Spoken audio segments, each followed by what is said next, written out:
Shalom warga kerajaan, Tuhan itu adalah guru yang sangat baik. Sebelum mereka yaitu dipersiapkan untuk menghadapi orang-orang Kanaan, mereka sudah dilatih di padang belantara. Dan kalau mereka sekarang melintasi sungai Yordan tidak terlalu lebar lah. Tidak seperti Bengawan Solo begitu. Ataupun sungai-sungai di Kalimantan. Karena mereka sudah pernah diselamatkan lewat laut Teberau, Yamsuf. Maka sungai Yordan kecil. Masa-masa seperti sekarang ingat apa yang Tuhan perbuat pada masa-masa yang lampau. Keselamatan itu mujizat terbesar dalam hidup kita. Kalau Anda sudah menerima itu, yang lain jadi kecil saja. Di dalam Yosua 3 ayat 5, Yosua berkata pada bangsa itu, kuduskanlah dirimu sebab besok, waktunya Tuhan nih, Tuhan YHWH akan melakukan wondrous things among you. Mujizat-mujizat supaya bangsa-bangsa yang kamu datang itu tahu di antara kita ada Tuhan. The power of sanctification. Apa artinya menguduskan? Kadas di situ artinya to set apart. Yaitu seperti mic ini khusus untuk para pembicara. Tidak bisa dipakai oleh yang lain.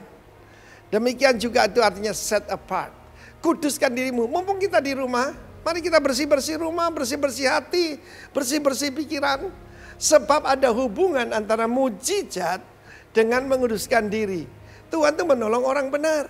Tuhan melindungi orang-orang benar. Dan Tuhan mendengar seruan orang-orang benar. Mari kita menguduskan diri kita. Dan besok Tuhan akan melakukan wondrous things among you. Among me, among us, di antara kita semua. Dan kita sudah mendengar apa yang Tuhan kerjakan kepada Bapak Pendeta Roni. Dokter mengatakan kasusmu ini sangat berat. Tapi bagi Tuhan tidak ada yang mustahil. Dia sembuh sempurna. Dan bahkan dia telepon saya, Pak, kan sekarang saya kebal. Saya akan keliling ke orang-orang yang sakit untuk mendoakan mereka. Itu anak Tuhan, saudara ya. Saudara yang kasih Tuhan. Kemudian di dalam Yosua pasal yang kelima tentang sungai Yordan, saya cuma mau singgung sedikit saja. Ketika sungai Yordan itu terputus, airnya masih mengalir. Kenapa? Yang dibendung itu 30 km dari tempat penyeberangan. Jadi masih ada waktu yang lama, air itu masih mengalir dengan derasnya. Demikian juga saat ini. Ada orang berkata, kalau kamu berkata diam teduhlah dan tidak terjadi, kamu nabi palsu. Tidak. Karena ada waktu. Kita lihat saja. Buktinya sekarang di Jakarta, jumlah peningkatan yang terkena COVID-19 itu sudah menurun, saudara. Kita harus percaya bahwa Tuhan kita pegang kendali.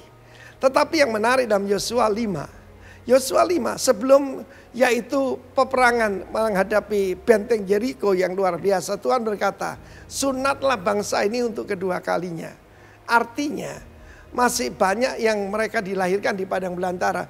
Sebab dari lebih 2 juta bangsa Israel, 600.000 laki-laki yang sanggup menyandang pedang, cuma 2 yang bisa masuk ke tanah perjanjian. 1 dari 1 juta.